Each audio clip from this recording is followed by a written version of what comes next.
5 عورتوں کو موت کے وقت تکلیف نہیں ہوگی۔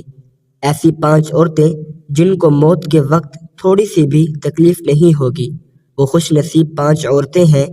بسم اللہ الرحمن الرحیم۔ 5 عورتوں کو مرتے وقت تھوڑی سی بھی تکلیف نہیں ہوگی۔ وہ 5 عورتیں کون سی ہیں، جاننے کے لیے ویڈیو کو مکمل دیکھیے۔ نزا کے وقت مسلمان کو جو تکلیف ہوتی ہے، اس پر اللہ رب العزت کی جانب سے نیکیاں عطا کی جاتی ہیں، جیسے کہ سنن ابن ماجہ میں باروایت حضرت عائشہ رضی اللہ تعالی عنہا سے مروی ہے کہ رسول اللہ صلی اللہ علیہ وسلم ان کے پاس تشریف لائے، اس حال میں کہ ان کے پاس ان کا کوئی قریبی رشتہ دار موت کی سختی میں مبتلا تھا۔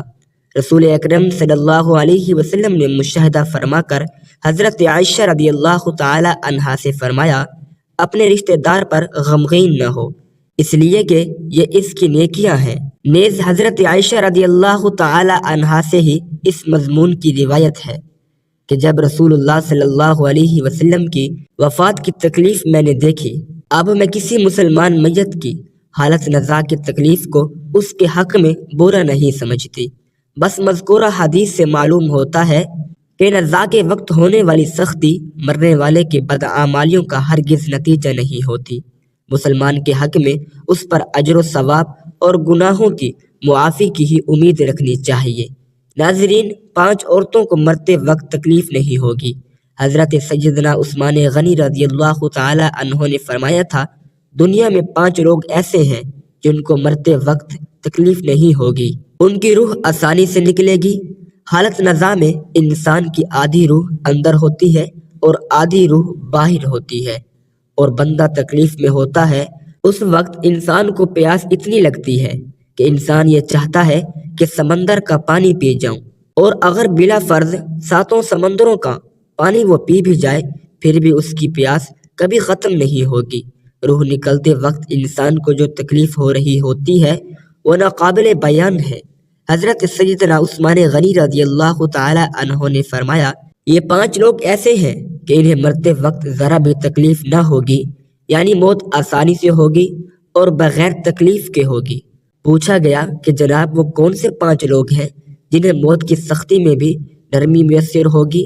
تو فرمانے لگے کہ سب سے پہلا شخص وہ جو اپنے ماں باپ کی موت کے بعد، یعنی ماں باپ کے مرنے کے بعد، وراثت کا حصہ اپنی بہنوں کو پہنچانے میں جلدی کرتا ہے، یعنی وراثت کا حصہ اپنی بہنوں کو جلد اور بر وقت پہنچاتا ہے۔ ایسا نہ ہو کہ بہن کے بچے بھوک سے بلکتے رہیں اور تم بہن کے حق پر قبضہ کیے بیٹھے رہو، اور بہن اس انتظار میں رہی کہ میرا بھائی کب مجھے میرے ماں باپ کی وراثت میں حصہ دے گا۔ بہت بار یہ بھی دیکھنے میں آتا ہے کہ بہن کی شادی نہیں ہوئی، جب کہ والدین دنیا سے رخصت ہو گئے، تو بھائی نے کہا کہ کوئی بات نہیں، تو اس کا حصہ اسے جہیز کی صورت میں دے دوں گا۔ یاد رہے کہ اسلام میں بہنوں کو جہیز دینا فرض نہیں، جبکہ ان کا وراثتی حق دینا فرض ہے۔ دراصل عورتوں کو جہیز دینا یہودیوں کی رسم ہے، اسلام اس کی ترغیب نہیں دیتا، لیکن اسلام میں عورتوں کا وراثتی حصہ دینا فرض ہے۔ واضح رہے کہ والدین کے ترکے میں جس طرح ان کے نرینہ اولاد کا حق و حصہ ہوتا ہے، اسی طرح بیٹیوں کا بھی اس میں شرعی حق و حصہ ہوتا ہے۔ والدین کے انتقال کے بعد ان کے ترکے پر بیٹوں کا خود تنہا قبضہ کر لینا اور بہنوں کو ان کے شرعی حصے سے محروم ناجائز اور سخت گناہ ہے۔ بھائیوں پر لازم ہے کہ بہنوں کو ان کا حق و حصہ اس دنیا میں دے دے، ورنہ آخرت میں دینا پڑے گا، اور آخرت میں دینا آسان نہیں ہوگا۔ حدیث مبارک میں اس پر بڑی وعیدیں آئی ہیں۔ حضرت سعید بن زید رضی اللہ تعالی عنہ فرماتے ہیں، رسول اللہ صلی اللہ علیہ وسلم نے فرمایا، جو شخص کسی پر بالشت بھر بھی زمین بھی از راہ ظلم لے گا، قیامت کے دن 7 زمینوں میں سے اتنی ہی زمین اس کے گلے میں توق کے طور پر ڈالی جائے گی۔ ایک اور حدیث مبارک میں ہے، حضرت انس رضی اللہ تعالی عنہ فرماتے ہیں، رسول اللہ صلی اللہ علیہ وسلم نے فرمایا، جو شخص اپنی وراثت کے میراث کاٹے گا، یعنی اس کا حصہ نہیں دے گا، تو اللہ تعالیٰ قیامت کے دن اس کی جنت کے میراث کاٹ لے گا۔ یاد رہے کہ جہیز کی رسم اسلام کی رسم نہیں بلکہ یہودیوں کی رسم ہے، اور اس سے بڑا نقصان ہے کہ جس طرح یہودیوں کی عورت کو بغیر جہیز کے کوئی شخص قبول نہیں کرتا تھا، اسی طرح آج اسلام میں بھی عورتوں کی شادیوں میں سب سے بڑی رکاوٹ جہیز ہے۔ غریب آدمی کی بیٹی بیٹھی بیٹھی بوڑھی ہو گئی کہ جہیز کا کوئی بندوبست نہ ہو سکا۔ اسی طرح اگر کوئی شخص یہ کہے کہ میں بہن کا وراثتی حصہ تو نہیں دے سکتا، البتہ جب اس کی شادی کا وقت ہوگا تو جہیز دے دوں گا، لہٰذا فرمایا گیا کہ بہنوں کو بر وقت حصہ دینے والے کی روح موت کے وقت بڑی آسانی سے نکلتی ہے۔ ایک عورت کا بھائی جب فوت ہوا تو اس عورت نے بہت اصرار کیا کہ مجھے بھی قبرستان لے چلو، میں بھی اپنے بھائی کی قبر پر جانا چاہتی ہوں۔ خیر اس کے اس اصرار کو قبول کیا گیا اور اسے قبرستان میں اسی جگہ لے جایا گیا جہاں اس کے بھائی کی تدفین ہونے والی تھی۔ اس کو دیکھتے ہی دیکھتے میت کو قبر میں اتارا گیا اور اس کے بھائی کو مٹی کے سپرد کیا گیا۔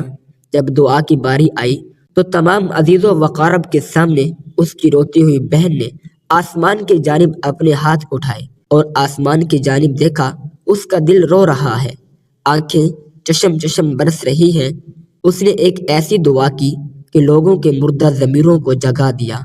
روتی ہوئی بہن نے آسمان کی جانب دیکھ کر فریاد کی کہ اے میرے مالک، اے انصاف کرنے والے، آج میرا بھی انصاف کر دے۔ رو رو کر کہنے لگی، میرے مالک تم میرے اس ظالم بھائی کو اپنی رحمت سے دور رکھنا، ایسا دور رکھنا جیسے اس نے میرے والدین کی وراثت سے مجھے دور رکھا ہے۔ میرے بچے بھوک سے بلکتے رہے لیکن اس ظالم کو میرے بچوں پر ذرا بھی ترس نہ آیا۔ میں اپنے بچوں کو حرام جانور کا گوشت کھلانے پر مجبور ہو گئی۔ میرے بچوں نے بڑی ہی غربت کی زندگی گزاری ہے، جبکہ میرے اس ظالم بھائی کو کبھی بھی حیا نہ آئی، کبھی بھی رحم نہ آیا کہ میں اپنی بہنوں کی وراثت کا جو ان کا حق ہے اسے ادا کروں۔ اے میرے مالک تو آج انصاف کر دے اور جس طرح اس نے میری وراثت کے حق سے مجھے دور رکھا ہے اسی طرح تو اسے اپنی رحمت سے دور کر دے۔ تو ناظرین، صرف ایک لمحے کے لیے دل پر ہاتھ رکھ کر یہ سوچو کہ جب تم اپنی بہنوں کو ان کے وراثت کا حق ادا نہیں کرو گے تو کیا تمہاری بہنیں تمہارے لیے مغفرت کی دعائیں کریں گی یا جہنم کی دعائیں کریں گی؟ بہن کے لیے ظالم بن کے مرو گے یا مظلوم بن کے؟ ناظرین، بہن کا حق کھانا ایسا ہے جیسے خنزیر کا گوشت کھانا ہے۔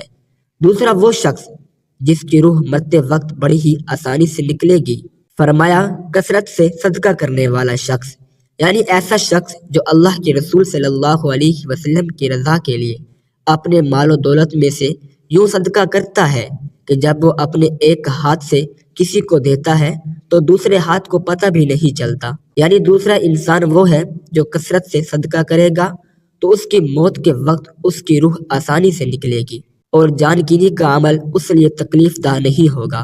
نمبر 3، ایسا انسان جو اپنی فیملی سے اچھا سلوک کرنے والا ہے، یعنی اپنے ماں باپ، بیوی بچے اور بہن بھائیوں سے نرم دلی کا رویہ رکھنے والا ہے، اپنے بیوی بچوں سے پیار کرنے والا ہے، حلال لقمہ کما کر اپنی بیوی بچوں کی کفالت کرنے والا ہے۔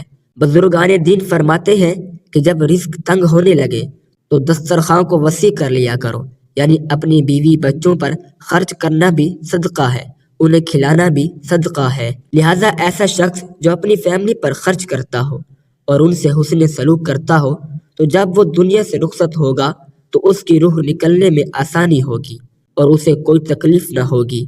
اسی طرح حضرت عثمان غنی رضی اللہ تعالی عنہ نے جو شخص یہ سوچ کر نماز ادا کرتا ہے کہ جو نماز وہ ادا کر رہا ہے وہ میرے نبی صلی اللہ علیہ وسلم کی آنکھوں کی ٹھنڈک ہے، نماز دین کا سکون ہے، نماز مومن کے معراج ہے، اسلام و کفر میں تفریق ہے، تو 5 وقت کا نمازی موت کے وقت کسی قسم کی سختی میں مبتلا نہ ہوگا۔ پھر فرمایا 5واں وہ شخص جو قرآن کی تلاوت کر ہو، یعنی خود بھی قرآن پڑھتا ہو اور دوسروں کو بھی قرآن سکھاتا ہو۔ پھر فرمایا راتوں کو تنہائی میں اٹھ اٹھ کر قرآن پڑھا کرو اور قرآن پڑھتے وقت رویا کرو۔ فرمایا کہ اگر رونا نہ بھی آئے تو رونے کی کوشش کر لیا کرو۔ حضرت علی حجویری گنج بخش رحمۃ اللہ علیہ سے کسی نے پوچھا کہ حضرت اگر رونے کی کوشش بھی کریں اور پھر بھی رونا نہ آئے تو پھر کیا کریں؟ تو فرمایا کہ پھر اپنے مقدر پر رویا کرو کہ تم اتنے سنگ دل ہو گئے ہو کہ تمہاری آنکھیں آنسو نہیں بہاتی۔ حضرت عائشہ صدیقہ رضی اللہ تعالی عنہا کہتی ہیں کہ جب سے انہوں نے اللہ کے رسول صلی اللہ علیہ وسلم کو موت کے وقت درپیش سختی کا منظر دیکھا ہے، تب سے کسی کی آسان موت پر خوش نہیں ہوتی اور آسان موت نصیب ہونے کی تمنا بھی نہیں کرتی، کیونکہ وہ جان چکی تھی کہ نہ تو موت کی سختی مرنے والے کے برے انجام کی دلیل ہے اور نہ آسان موت کی کوئی عزت و افضائی کی بات ہے۔ اگر سچ مچ ایسا ہوتا تو اللہ کے رسول صلی اللہ علیہ وسلم کو آسان سے آسان تر موت نصیب ہوتی۔ یہی وجہ ہے کہ نہ وہ موت کی سختی کو ناپسند کرتی تھی اور نہ کسی کی آسان موت پر خوش ہوتی تھی۔ موت کی سختی کے بارے میں حضرت عائشہ رضی اللہ تعالی عنہا سے روایت ہے، آپ رضی اللہ تعالی عنہا فرماتی ہیں کہ میں نے رسول اللہ صلی اللہ علیہ وسلم کو حالت نزاع میں دیکھا۔ آپ صلی اللہ علیہ وسلم کے پاس پانی کا ایک پیالہ رکھا ہوا تھا۔ آپ صلی اللہ علیہ وسلم اس میں ہاتھ داخل کرتے اور پھر اپنے چہرے پر پھیر لیتے تھے اور فرماتے کہ یا اللہ موت کی سختی میں میری مدد فرما۔ مختلف احادیث مبارک سے معلوم ہوتا ہے کہ مومن کی روح بہت آسانی سے نکلتی ہے اور روح نکلتے ہی اس کے لیے خوشخبریاں شروع ہو جاتی ہیں، جبکہ کافر کے بارے میں آتا ہے کہ اس کی روح انتہائی سختی کے ساتھ قبض کر لی جاتی ہے اور اسی وقت سے ہی اس کے برے احوال شروع ہو جاتے ہیں۔ البتہ متعدد احادیث مبارک میں یہ بھی مذکورہ ہے کہ اللہ تعالیٰ نے موت کے اندر ایک ایسی شدت اور سختی رکھی ہے کہ اس کا احساس دنیا سے جانے والے ہر شخص کو ہوتا ہے، خواہ وہ نیک ہو، مسلمان ہو یا بد ہو یا کافر ہو، لیکن مومن پر جو تکلیف آتی ہے وہ اس کے گناہوں کی معافی اور درجات کی بلندی کے لیے ہوتی ہے، جبکہ کافر پر تکلیف اس کے بدعمالیوں کی سزا کے طور پر آتی ہے۔ چنانچہ ایک حدیث میں آتا ہے کہ مومن گناہ کرتا ہے، اسی وجہ سے اس پر موت کے وقت سختی کی جاتی ہے تاکہ اس کے گناہوں کا کفارہ ہو، اور کافر بھی نیکی کا کام کرتا ہے تو اس پر اس کی موت کے وقت کچھ آسانی کر دی جاتی ہے تاکہ اس کے ان اچھے کاموں کا بدلہ ہو۔ اس حدیث سے یہ بات معلوم ہوتی ہے کہ ہر شخص کی موت اس کے دنیا میں کیے گئے اچھے اور برے اعمال کے مطابق ہوتی ہے۔